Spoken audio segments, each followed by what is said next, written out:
for our guests, just so that we get to know um, Hey, everyone in the room, can you guys, for the audience, can you drop your name and where you're joining us from?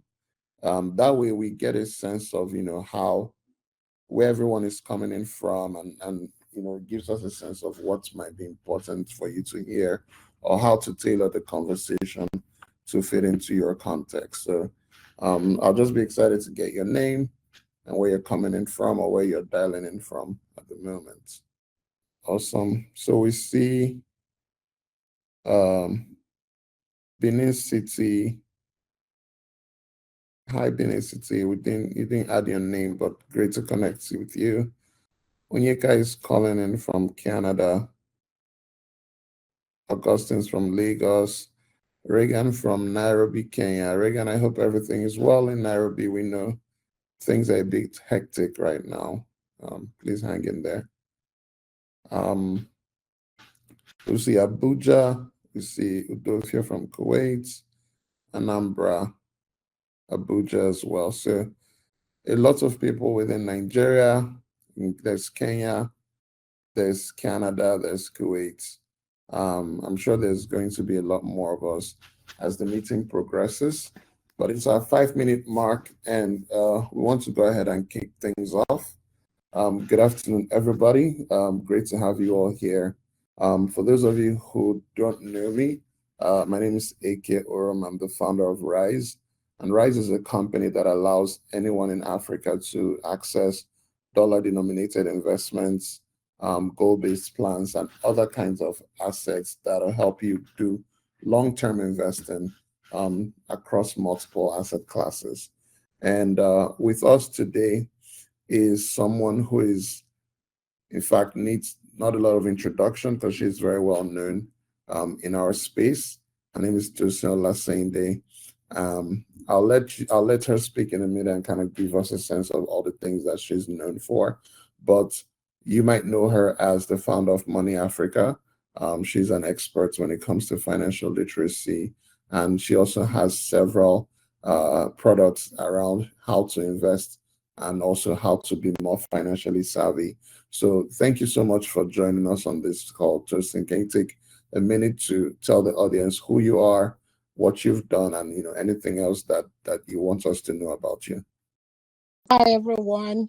Good afternoon, and depending on what part of the world you're in, my name is Tosin. I'm the founder of Money Africa. Money Africa has one mission, and that is to walk Africans towards financial independence via education and tools to make it possible. So that's primarily what I do, and I'm very excited about it. Thank you for having me. Awesome. Thank you so much for being here.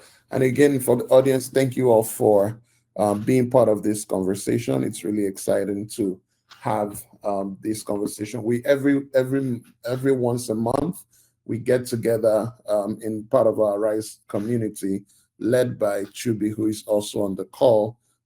We have a meeting where we discuss different aspects of finances, different aspects of investing, anything that will help our community learn better and become better in their financial journey. So we have a Telegram group where we coordinate some of these conversations. We have other events, some of them in person and some of them online, like this one, where you can come in and participate in our community and also learn from people who are experts in different fields. So Tosin is someone that I've known, and we've kind of worked together and been acquainted for years. And so having her speak to us today, and our second speaker who is still joining as well, who is someone that is also working in this particular space that we're talking about today. So we really expect today's conversation to be really insightful, really educative, and we have the best people for this conversation to have this to talk about this with you. So what are we discussing today? It's how do you raise financially literate kids? How do you help your children become financially literate? How do you develop that skill? Excuse me. How do you develop that skill? How early should you start? What are the ways that you can build that habit of being savvy with your finances? And what are the benefits of doing that? How does your child benefit from that? Or how do you, as a parent or an aspiring parent, benefit from having children who are financially savvy? And so, Tosin, the first question I want to ask you is, in your own, I guess, personal journey, how early did you start learning about finances? And then how important is it to teach children how to be financially literate from an early age? That's the first question I have for you. All right, great. So my first financial literacy experience has to be from my dad. My dad is a businessman and he has traveled across, the African continent working. So we used to live in Congo then, and they had multiples of stores. This is DRC Congo, and I mean, now everybody's talking about depreciation of the naira, but then in Congo, literally in a day you have like 5 different exchange rates. Remember when we're experiencing that with the naira and the dollar, sometimes Mm-hmm, this year. That has been happening in Congo. This is as far back as like 20 years ago or thereabouts. So we always had to change the Congolese franc, which is their local currency, into dollars at different time points in the day. So I was like really curious. I'm young, I'm a teenager.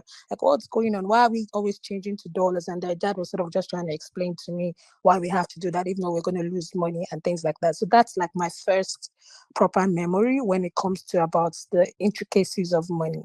And my father has always like spoken to us, but it's one for them to speak to you about money. It's another one for you to actually take it seriously. I only really took it seriously in like my late 20s. So now coming back to when should a child actually start learning about money? Guess what? According to research, it's actually from the age of 6. So yes. apparently by the age of 6, your mind has already started being formed about money.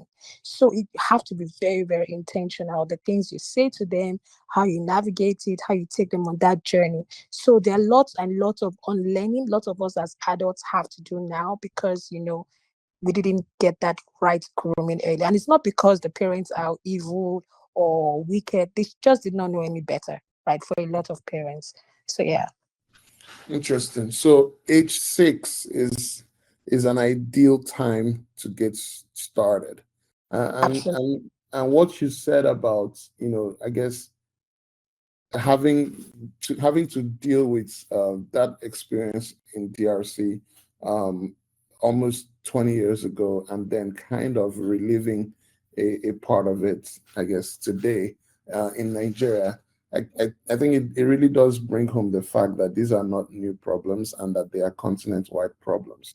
But so when it comes to teaching your kids from age 6, I'm sure some people in the audience who have kids are wondering, first of all, what am I even saying to a kid? But also, what's the benefit to that child of learning about money, understanding money at a young age? What benefits do they stand to gain from that? I guess answer that first, and then we can talk about the how of how to have those conversations. But first of all, what's the benefit to a child to learn from an early age how to be good with money? So personal finance is 80% mindset and 20% knowledge, right? So what happens when that child starts at 6 is you're creating new neuron patterns, right? You're wiring their brain to think in a certain way. I don't know if you've seen a lot of people talk about this, or even research saying that engineers, whenever they transition to new roles, they usually do better than other field, and that's because of the way as an engineer their brain has been wired. And that's what happened. What you're basically doing is you're wiring the right neurons, you're creating a thought pattern, you're creating a kind of path that sort of sticks with them. Money still falls back to behavior. You've seen lots of people win the lottery and they go back into poverty. Even people with the right knowledge, we don't have the right mindset about it. Eventually, it's going to die. I like to liken it like this: knowledge is a seed, while behavior is the soil. So if you plant a good seed in a poor soil, what's going to happen? No matter how sophisticated that seed is, even if you imported it and it's really fantastic, it's going to give you great yield. If the soil is trash, it's going to die. And that's why teaching them Mm. early creates that foundation of a good neuron path. So that's why we always advocate get them early, catch them early, so that they're not playing catch up in their 30s like a lot of people are doing, or even in their 40s, right? So we want to start talking to them early about it so they have the right neuron path. Amazing. Amazing. That is super insightful. So it's about targeting behavior first, making people developing the neurons, developing the mindsets, developing the behavior patterns and habits early so that they're already a good soil in quotes for the knowledge that they will gain over time. So those of you in the audience, please, as we talk, drop questions in the Q&A section. Whatever questions comes up to you, please put them on the call. At some point, once we finish this conversation, we'll turn around and start picking up those questions so that Tosin can address the specific questions that you have or the specific angle that you want to approach this from. Please make sure that you don't wait until the end to start thinking of what to ask. Drop them on the chat box. All right, so Tosin, that brings me to the second thing, which is great. I'm 6 years old or 7 years old, and you're telling me you're trying to explain money to me, right? Or you're trying to help me develop these behavior patterns. How specifically do you go about it? Because I mean, I can't imagine. I'm trying to imagine how I was at 6, but there are certain things that, yeah, it makes sense to me. But money was not really that conscious of a concept for me at that age. So how do you have a conversation? What are the specific things that you want to do or that you recommend parents do when they start having conversations with that kid at such an age? Okay, great. So it's one to talk and it's another one to do. So we love to do a mixture of both. The other time I was in the store, right, and it was like stationery section, and the parent had given money to the daughter, and like they could choose. And I literally heard the daughter tell her mom, "If I choose this, I cannot get that because of the limited money in her hands." What is being taught here, number one, is budgeting, and number two, opportunity cost. How opportunity costs work. So that is a fantastic way. They were doing shopping together. Put this is amount for you, and these are the things that you have to get. So literally go ahead and choose. So they're making those choices real time. Or this one is, let's say this one is 10,000 naira, that one is 5,000 naira. I have only this, then I can only take two of this. So I can only, you understand, you're already showing them that we're making decisions every day. So saying yes to one or saying no to one gives you opportunity to say yes, to something that you truly want. So those kind of simple exercises are some of the ways that parents can take the children along. Another way as well is, you know for instance, that Monopoly game, right? There are quite a number of other games that are Mm, money related that parents can play with kids. But these are some of the ways that you're actually thinking of carrying them. And it's subtle, it's gentle. By the way, you take kids to school every day, you're already teaching them math. Why not teach them about money math as well? Because once they grow up and they're of age, these things comes back as knowledge. And it's something they can even start practicing. So yeah. awesome. Biobele has joined in. Um, Hi, Biobele, how's it going? Can you hear us?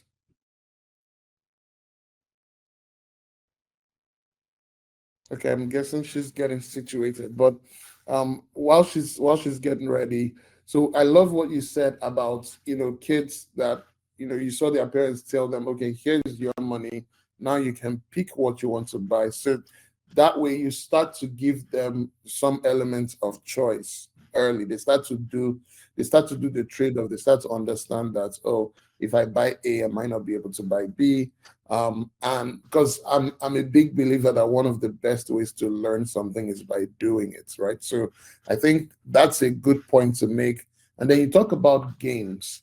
Um, I remember playing Monopoly when I was young, and I think I learned so much because as you play the game, they're explaining different concepts to you, or you have to buy assets and develop your lot in order to charge more rent. You have to go to the bank.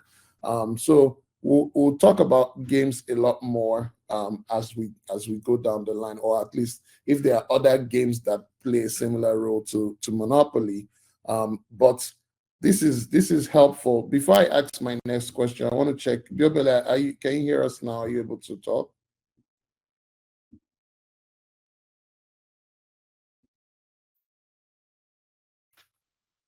Okay. All right, let's keep going. So the one question I have in regards to helping your kids develop that, financial sense is, how about when it comes to how to make money, right?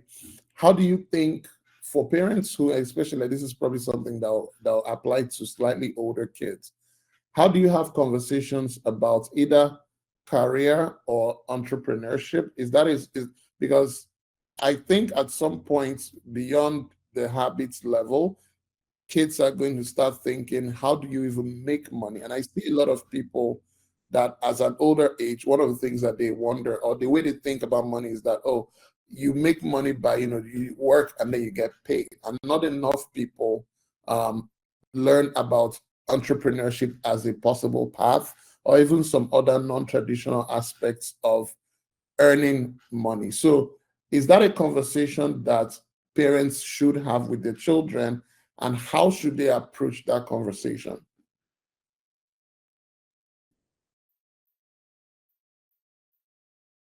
Tosin, do you get that? Absolutely, I did. So, entrepreneurship as a conversation is something that you should start having early, right? Now, let me use myself as an example. I'm in my mid 30s and I started my business when I turned 30, right? So when I was much younger, I thought, you have to work for like to like you turn 40 or thereabout. Like that's what we saw our parents do. And then eventually maybe you can go off to start your own thing. But the world is really changing and you're seeing more with people, not even that, I'm talking younger people, like they're starting at 19, 18, 20, and it's a change. So the way people in my generation think about entrepreneurship is changing compared to the way the younger generation are going to think about it is different from the way I was thinking about it. Now they're saying that you can actually start early. You don't have to wait. Like it was almost as though there was a rite of passage that you had to do like 20 years working before you start. But now this generation is telling you that you can actually start early, right? And that's something that is really lovely to see. So shining stars and shining spotlights on those people that have started early, encouraging the younger ones that this is actually a path.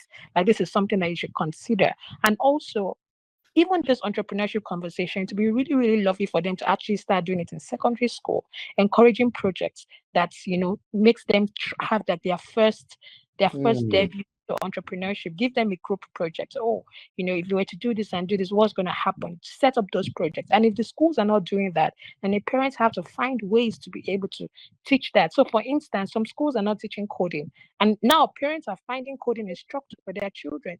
So they can also think mm, of mommy clubs or daddy clubs and set up this little entrepreneurship task for the kids. Just start raising their awareness.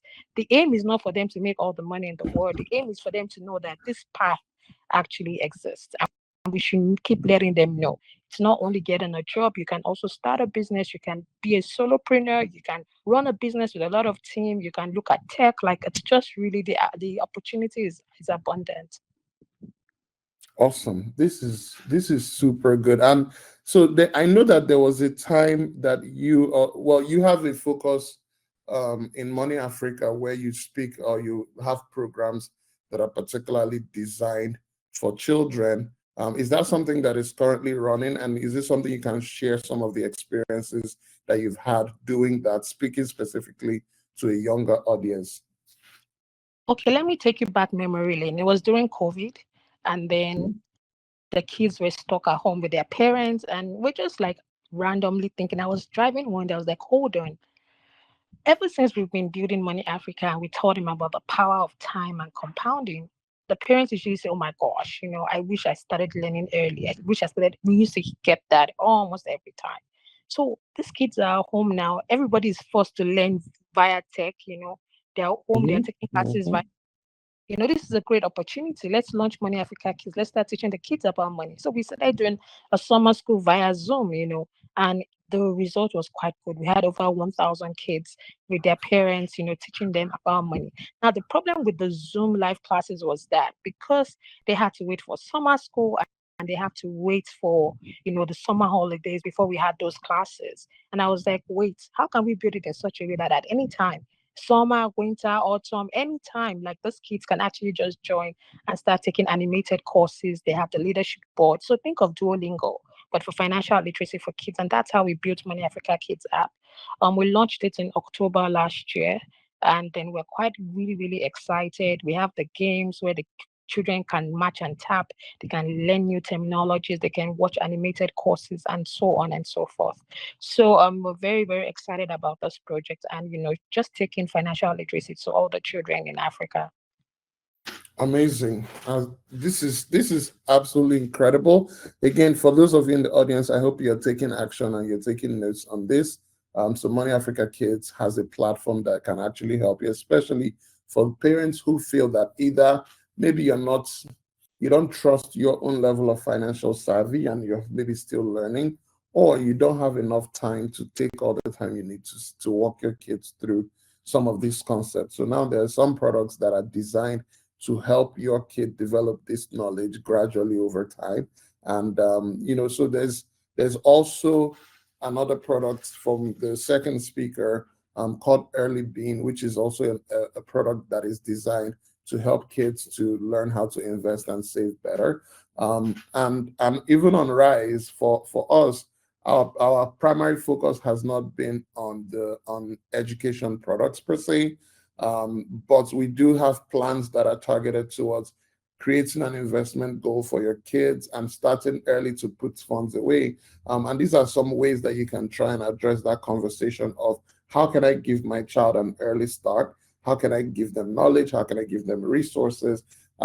In a different, like in our space, obviously, we're all pushing different products and trying to grow the audience for the things that we're pushing. But when it comes to conversations like this, we all work collaboratively to try and make sure that across our ecosystem, we raise a new generation of people who are both financially savvy and also starting much earlier to develop those skills. So check out Money Africa Kids, check out Rise, check out Early Bean. I'm gonna check. Biobele, can you hear us and can you speak now? Because we want to make sure that you're also part of this conversation that we're having. I'm not sure what's going on her end. Might be a technical issue, but Chubi, please, can you reach out and confirm what's going on, and then let me know via text. But so we're seeing some of the questions that you guys are dropping in the chat box. We're actually, some of them are being answered online, but I'm gonna bring up a couple so that your perspective is also being added into the mix. So someone asked about books. What kind of books would you recommend for people who, on financial education for kids? What books would you recommend? So I have one popular one that helps, but before I share that, Tosin, I'd like you to share what are some books that you think, besides all the other resources, books that would help kids develop that education early. I mean, we all know the famous one, Rich Dad Poor Dad. It's a good Yep, book. yep. It's That's very, that's very good. I had in mind. I read that book. Yeah. And also there's a book that I mean, the kids in this case were assuming that they're teenagers as well. My dad bought me that book. It was How to Be a Billion Millionaire by Farah Gray. Farah Gray is in the US. It's probably in his 40s now, but then this was several years ago. Was sharing stories about how he started his business as a teenager, selling creams and all these other things. A fantastic book. So that book also opened my mind towards entrepreneurship, and that it was possible for us young people, to run businesses and make money. So those are the two books I would recommend. It's funny because I read that book as well. I remember the cover page, the guy was bald. He was like a young guy in a suit, but he had his hair bald. And now that you mentioned, I'm just like, oh yes, I read that book. I totally forgotten about it. But yeah, so I'm dropping the names of these books in the chat box. I mean, it's not a coincidence that we're both working in this space now, and we both read these books at a pretty early age. I think I read Rich Dad Poor Dad as a teenager, and I read the How to Be a Millionaire by Farah Gray right around the same time, so at the age like 14, 15. So great books that your kid can read, especially once they get into their teen years. Awesome. So let me see. Please keep dropping your questions. I have like a couple more to get through. We're almost at the half hour mark. and then we're basically going to just be taking only your questions. So please, if you have questions or you have something else that is top of mind for you relating to this subject, you can also put that out there so that we can start picking those up and Tosin will walk us through them. So yeah, then coming back to parents and their children, a lot of parents that we see are reluctant to bring children into to help their children understand their own finances as parents or as a family. So there are conversations that parents have about their financial situation, but they don't necessarily include the kids. Now, there are two schools of thoughts on this, right? Some people are saying make sure that the children, at least as they get older, that they understand how the family makes money, what the family owns, whether it's assets wise, the financial situations of the family, how they budget and plan, um, because it helps them to have a clear sense of how to think about their own situation and the kind of things that they can do or not do. Another school of thought says, no, don't bring them into those kind of conversations because then they might start to either worry about finances if the situation is not ideal, or they might start to compare themselves because they probably know people who might be getting or who have more or who look like they have more. And therefore, you don't want them to start to think about those things at an early age. Let them focus on school. What do you think, or where do you stand when it comes to this conversation? How involved do you think parents should allow their children be in the family's finances? You also have to draw the line where it's not coming to a point where it's a burden for them. So you just also want it to not be a burden. So I think in terms of parents' finances, I would say you have to be very careful to not give them a limiting mindset. So because a lot of some parents could be struggling, they cannot afford certain things. Don't shut it down in their mind. So for instance, here you are, maybe a lower middle mid maybe a low in mid a lower middle income family, and here you are, your child is saying, oh, I'm going to go to Harvard, I'm going to go to Oxford. So don't say we don't have the money, rather say, oh, we can explore scholarships, or when we get there, something will happen. You have to encourage that abundance mindset. So even though you truly do not have the money in the bank and you cannot afford it, there's a way you can speak to them about it without shutting it down. Always ensure you're not shutting down those neuron paths. You're allowing those paths to fester. You're allowing it to grow. You're not shutting down the thoughts, right? So even if they think about, sometimes kids might not, they don't understand. They might think big, or, oh, we're going to go here, or we're going to do this, or don't shut it down, right? So it's either, oh, we don't have it now, or we'll have it later, or scholarships or grants. There are other ways to, encourage that. So in as much as, we don't, so, but also at the same time, you also don't want them to know too much where you're like, oh, we can't pay rent and these kids are worried they're not sleeping. That would be unfair, right? So if you're taking anything away from this particular conversation and how to speak to them, don't shut down the neuron parts. Let those parts continue to dream, to think big, to do all of those. Awesome. So balance the information you share, but make sure you help your children develop an abundance mindset. Don't tell them, oh, this can't be done, right? Instead, explore ways that we can achieve it, right? And I think another point that is important for us here is, as parents, don't make your child as think that they are only limited to what you have or what you can afford, right? The world is big, and therefore help them think about ways to afford what it is that they want. At least think outside the box and always retain that mindset of possibility. But also give them enough information that they are not also like maybe living in the skies and or living pie in the sky, and help them to get a sense of the reality of things without limiting their mindset. Do you believe in giving allowance? Again, I'm also going to ask those the parents in the audience, what do you all think?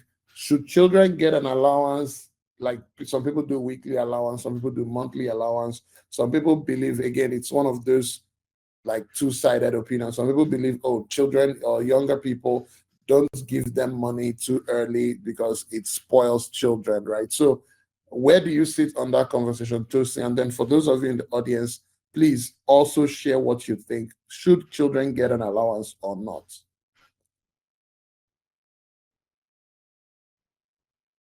So I would say balance it, right? At the same time, you don't want to throw too much money at them too early. But at the same time, you don't also want a situation whereas they have no resources. Like you also want to encourage like little things like them giving offering for those that believe in it. So like, Mhm. oh, I have my own money. I'd like to give a part of it for offering. I'd like to give a part of it to charity. You know, once there's their own little money, oh mommy, there's Bethesda School of the Blind. I want to give that charity, or you start introducing them to those concepts. And they can remember we already said that we're trying to form good habits. So if they Mm. have their own little small income and you're already showing them, oh, 10% can go towards giving, you're already instilling in them a philanthropy mindset. So, whereas many people think they have to be really super rich before they give, right? So you're already letting them know that listen, from the little that you have, it's actually possible for you to give. Now, in this small little stash that they have, they think of buying gifts for their friends, like birthdays. Maybe it's even just a card. It doesn't have to be anything extravagant. So that when they're in their 30s, you're not begging them to come for a bride and to bring a drink with them. Like you have to beg full grown adults, that they're coming for a party and it's not good for them to come empty handed. You've done your child that favor by teaching them early that it's respect for that it's a good thing.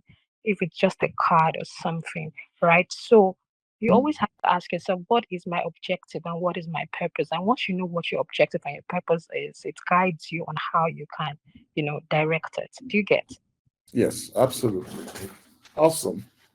My 2 cents on this is also that I used to get an allowance. I think I started getting an allowance at like 16 and or 15 thereabouts. And one thing that I gained from that is um so every I think my dad used to give me then 3,000 per week. I think at some point it became 5K when I got a bit older, I think after secondary school. But it was a decent amount of money for that period and at my age, but it wasn't like a lot. But one thing my dad always did was to ask me at the end of the week, what did you do with that money? And initially, I'd spend it on maybe mostly recharge cards to airtime on my phone, or back then um you pay for time on like cyber cafe. You go to cyber cafe and you would spend time on the internet. Then again, this is some years ago, so people used to actually pay and you'd go get 30 minutes, an hour, whatever. But I think by the time I did that for weeks and weeks, or maybe even months. At some point, I was asking my dad for something, maybe let's say 20,000. And then my dad was like, think about how much I've given you over the last, say, a month or two. And the fact that you don't have it, like, because I think I asked him, oh, I needed 20,000. And he said, okay, how much of that do you have? And I'm like, I don't have any. Like, I'm just telling you. And he was like, you've been getting money about 3 to 5K per week for the last several weeks, and you don't have even a little bit of that kept aside, and you're expecting me to just give you the entire money you needed. And I think that was one of the first things that made me think, that's true. Enough money has flowed through my hands, but I still don't have anything kept aside. And so I started to be more deliberate about retaining some money, and not just spending everything that I received. So I think it's one benefit of, for those people who do give allowances, one of the best ways of creating that mindset or that awareness is also just have your kid tell you how they spend their money, or when they need something, try and figure out a way to have them work towards it, or put something aside as part of their own contribution towards what they want to buy, rather than just believe, well, my parents are there, so if I need something they will give that to me. Because it starts them early to know that, oh, things are not, money doesn't just drop in, or you don't just I need something and then I just get it. Some work is typically required before you get to the point where that happens. It also gives them the opportunity to start seeing how they themselves spend and all of that. All right, so one last question that I'll ask, and then we can start taking the audience's questions, both the ones that they've already dropped and anybody that wants to come online and ask questions. So we've agreed that you need to teach your kids, you need to help them become financially literate. What are the key concepts that you feel? So I'm imagining your child is a little bit older. What are the fundamental concepts that you want them to have understood in order to say, okay, at least you are more or less better prepared than average person to go out to the world and deal with finances? What concepts would you say those are?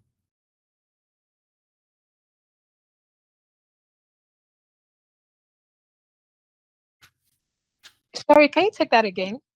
So what are the key concepts that you want someone, your child, or someone that a parent should believe their child should understand, or the key concepts they need to learn to be able to say, at the very minimum, yeah, you're relatively well prepared for a decent financial life. So what are the key ingredients for being financially literate, whether as a kid or as an adult? But for your child, these are the key things that Yeah. for you to I don't know if you understand me now. I do. I understand you now. I would say Perfect. number one, let them know that money is really just a tool. We have a lot and lots of adults that worship money. Money is a tool, really. It's a tool for us to be able to, hit certain goals, buy ourselves time and things like that. And we need to start showing them that money is really just a tool.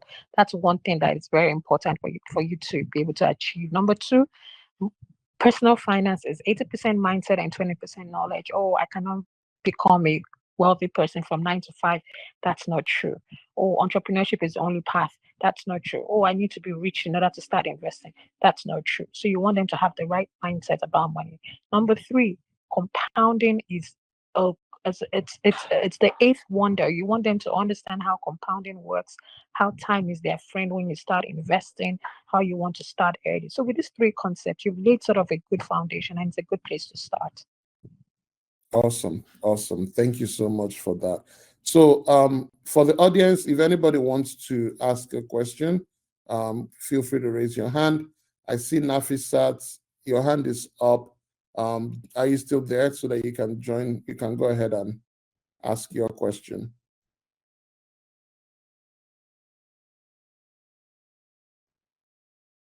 Nafisat, I think we've enabled you to talk now if you're still there. But for anybody else, just raise up your hand if you want to get on the actually like to ask your question live. We're also going to start taking some of the questions that people have dropped on the chat box. So someone asked, I think this is Rashid Lawa asked, are there dedicated children investment apps in Nigeria? And do you know of any? Um, Dedicated children investment app, is it this for me, right? Yes, Yes. I do know. I know that there's the early beam guys that are supposed to be on this call with us as well. They Mhm. are, and then I think there's also mini money as well. Awesome. So so Early Bean, I know their websites. So we're gonna drop that on the chat box for those of you who want to check them out. Earlybean.co. So one of the founder or the co-founder of Early Bean is actually on the call, but I think technical issues prevented her from really participating. But they have a product that is targeted. It's a finance app for kids and teens. And according to them, we teach kids and teens smart money habits while they learn how to manage their own money with parental guidance. So it's one of those products that um, the first time I saw it, or someone mentioned it, or I think she actually mentioned it to me on Twitter. And then I checked it and I'm like, okay, our community needs to know about this. So they have things like assigning a task for your kids, and then you reward them when they complete those tasks. So if whether chores at home or whatever, they have smart saving with goals. Again, I'm a big believer that even on Rise, when you're creating an investment plan, you can set a goal because I think that it's very helpful when people are putting their finances towards a particular goal. And the goal can be anything. On Rise, you're looking at goals that are more, obviously it's more a product for adults, but you can have them for your education, for travel, for starting up a business. Your kids can also have smart saving with goals. That is, whether it's something that they want to make or an amount of money they want to have or something they want to buy, and they can create goals for that. You can also schedule allowances, their financial courses, and on their way they have other things that are targeted or things that are still coming out. So really, it's a great app to check out. Tosin, what's the website for the mini money that you mentioned? What's their website so we can check that out as well? I don't know the website, but they are on social media. Okay, so we'll check it out. Someone on my team, Chubi, I guess if we can take a look and drop and share anything we can find on here. But if not, some of these details will also be shared on our Telegram channel.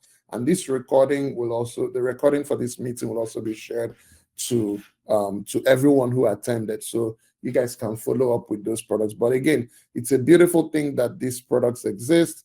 I also have to highlight that other than Money Africa Kids, Money Africa as a community, they also have like different products that you should check out, like Ladder, that is designed for, again, consistent investment growth. But whichever direction you want to take, whether yourself or your kids, there are options available now across our space, which, a few years ago, that was not the case at all. You saw more of these things maybe in other markets, but today, thanks to technology and thanks to entrepreneurs like the ones in the room right now, we have a lot more options. So your kids will have a better chance than some of us did, and therefore they will probably get even further, which is what all of us always wish for. So someone mentioned another book, Grandpa Fortune Fables by Will Rainey, as a book that they bought for their children, and it sounds like something that is pretty interesting. So I wanted to spotlight that, Grandpa Fortune Fables. So please check that out and see if that's something that your kids will benefit from. Has a higher cost of. All right. So I'm still waiting for anybody who wants to ask a question. Just put your hand up, and we can bring you on to ask your question live. So someone else asked, someone asked if the recording is accessible. It absolutely is. We've already answered that. So are there any other questions from the audience? Anybody that has questions, if you put your hand up, we'll answer those questions.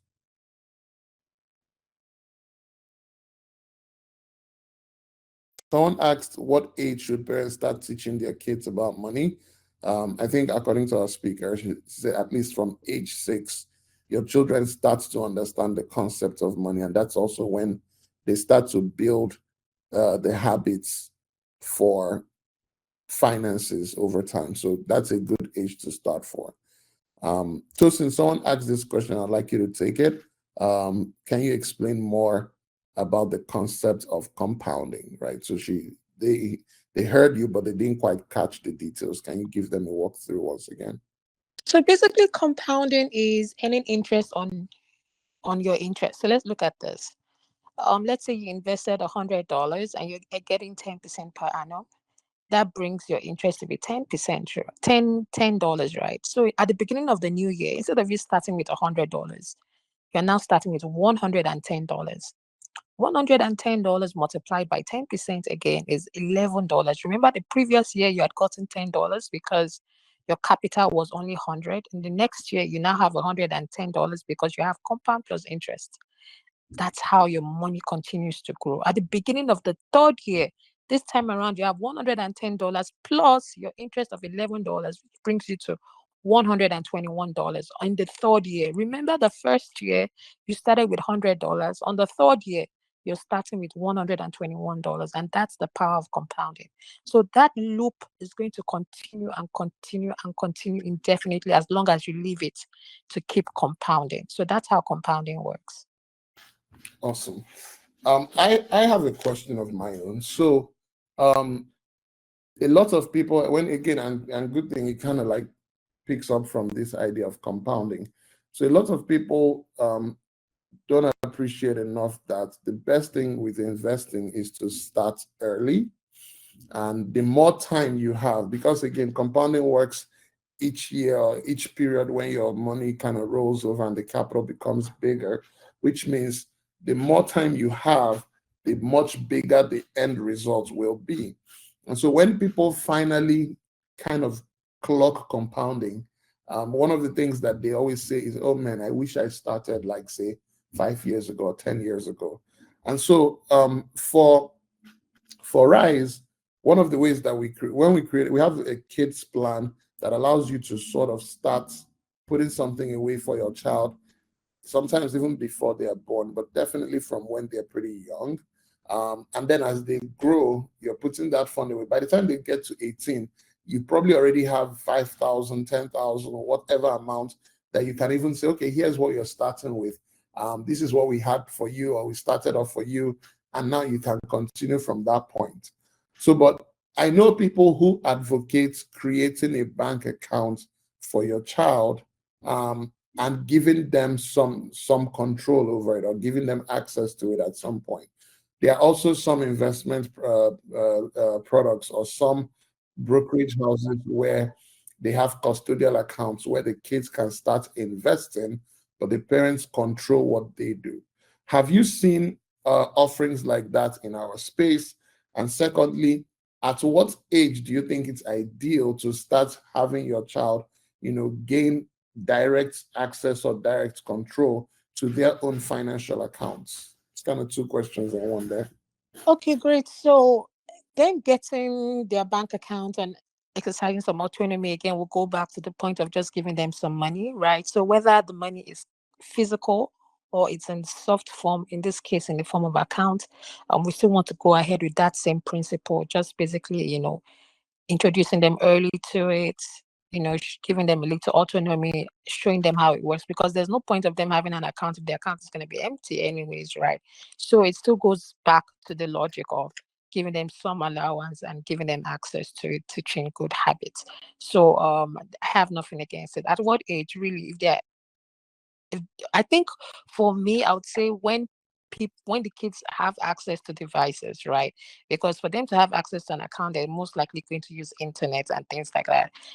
Parents sometimes protect, the kids access to these things. So when they feel they are comfortable with their child, getting access to the internet, getting access, and they are able to guide and parental control, then why not?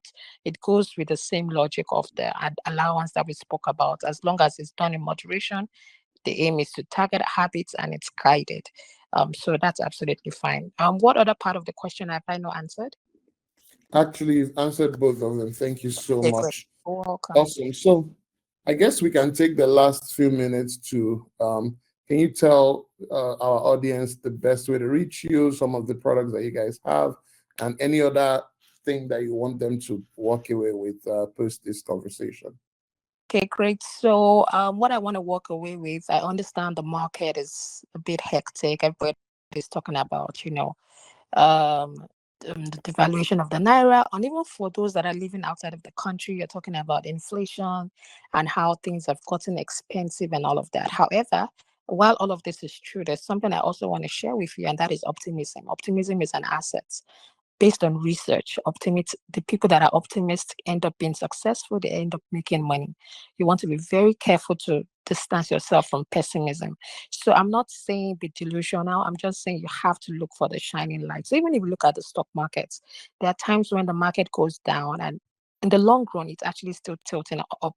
So even if you look at the humans evolution as a whole, once upon a time women were having cesarean operation without pain meds because they never had those analgesics then. So I'm just trying to show you about how we've evolved over the years. There's a lot to be optimistic about. Things are going to get better. The future is bright. And that mindset is very, very key. You'll be surprised how it filters down to every other thing you do, right down to your money. So we want to get the right mindset intact. So yes, the market is tough. Yes, people are losing their jobs.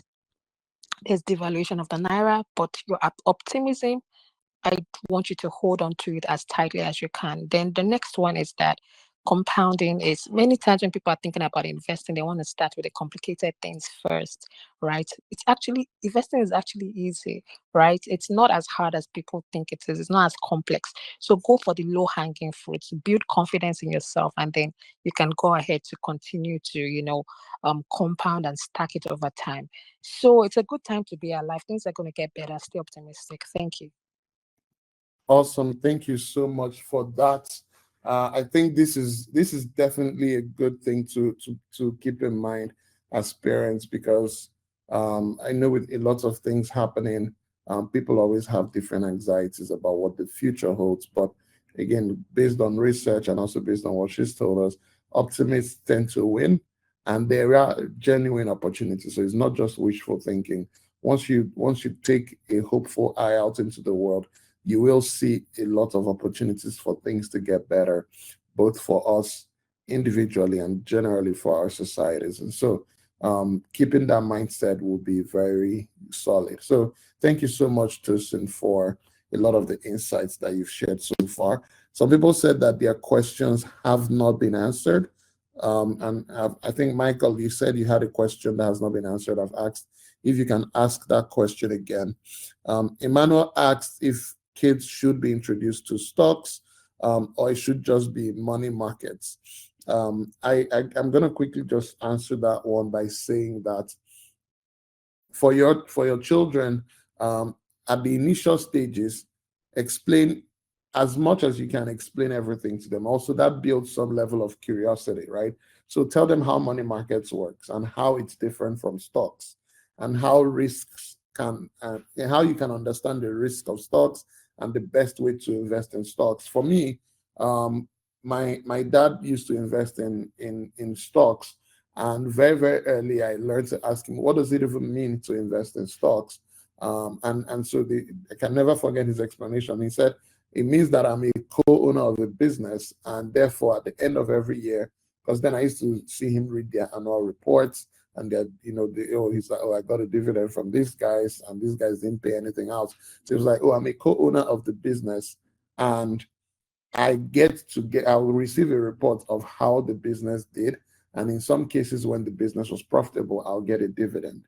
And that stuck with me, because I think my follow-up question to him then was, oh, so you don't have to physically be part of the business. You can just give them your money, and then you become a share. I didn't use a shareholder as the word then. You become a part owner of the business. And he said, yes, absolutely. So then we lived in Aba, and the businesses, a lot of them were in Lagos. It was like, oh yeah, from here I can send them money, and I know that, okay, now I'm a co-owner of this business, and I'm going to receive a report every year.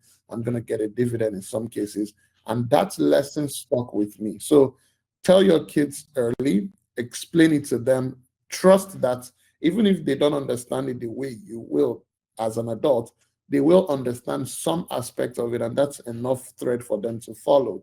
And the good thing is also that nowadays you have access to demo accounts online where kids can practice trading with stocks. And as they practice, they see, oh, it's possible to lose money. They start to read up or come back to you with questions about um, how to, how stock works. And that gives you the opportunity to give them a breakdown of other kinds of investments.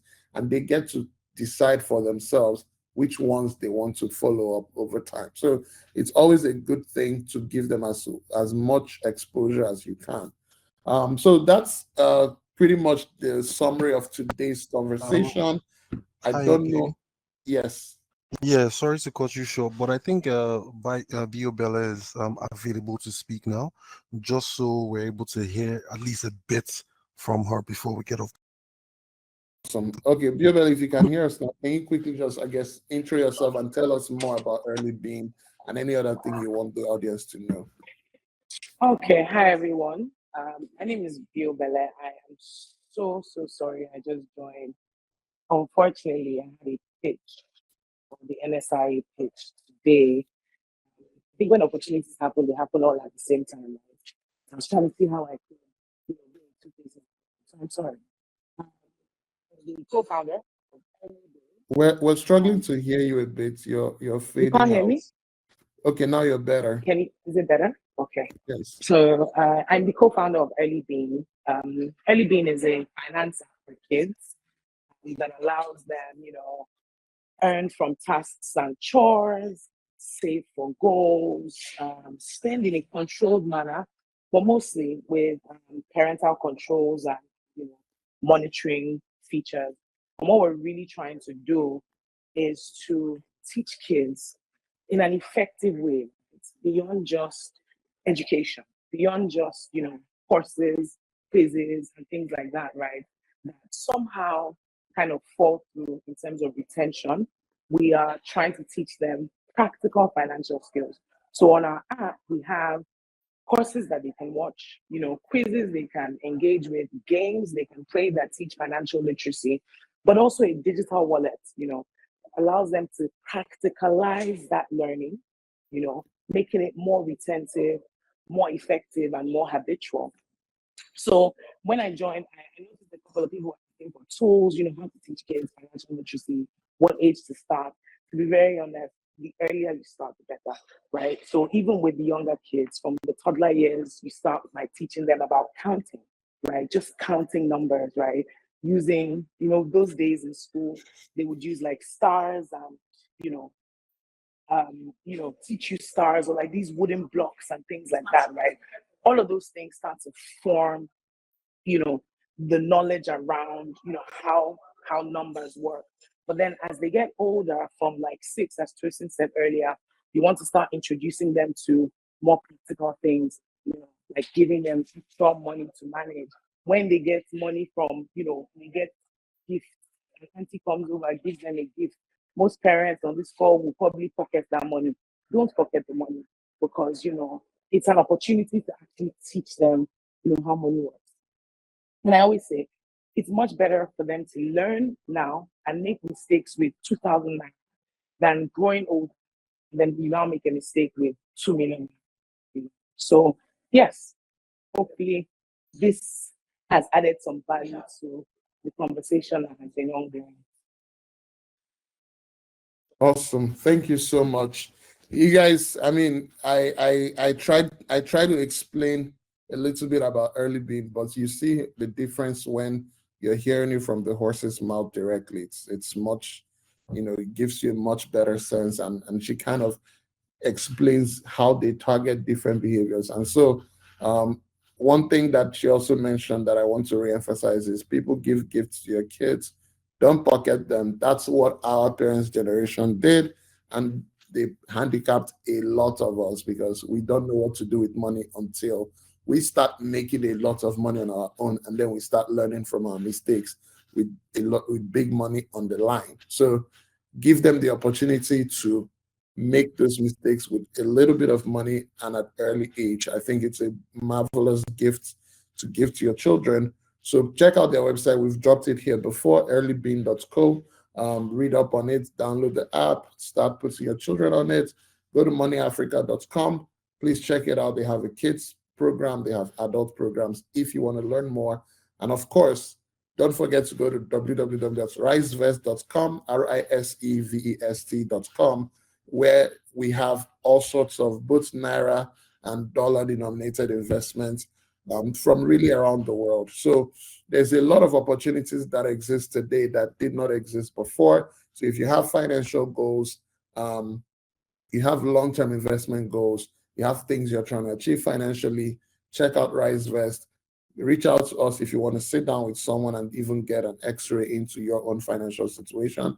But generally, across all 3 products that I've mentioned right now, there's something that will be useful to you, to your child, and to other people. It could be easily life-changing. So like I said, outside of here, we might be working across the ecosystem, all doing different things, and in some sense, even competing with each other. But when it comes to how do we impact our society generally, we always come together and say, let's make sure that the people get a lot of benefit from the work that we're all doing. So please don't sleep on it. Once again, check out RiseVest, check out moneyafrica.com, check out earlybean.co, And thank you once again, ladies. Tosin, thank you so much for your time, for your insights, for the entire conversation. And then thank you, Biobele. Thank you for the work you guys have done and also sharing that with the audience today. So for the audience, we appreciate your time and we appreciate you guys for tuning in. We have links to our Telegram group. We will send out a recording of this call to everyone who signed up on the webinar link. But also, if you join our Telegram group, we have conversations like this every day of the week. Every week we have book readings. Once a month we have a call like this where we bring in experts to share the knowledge about different aspects of finances. So thank you all so much for your time. Have a wonderful and productive weekend.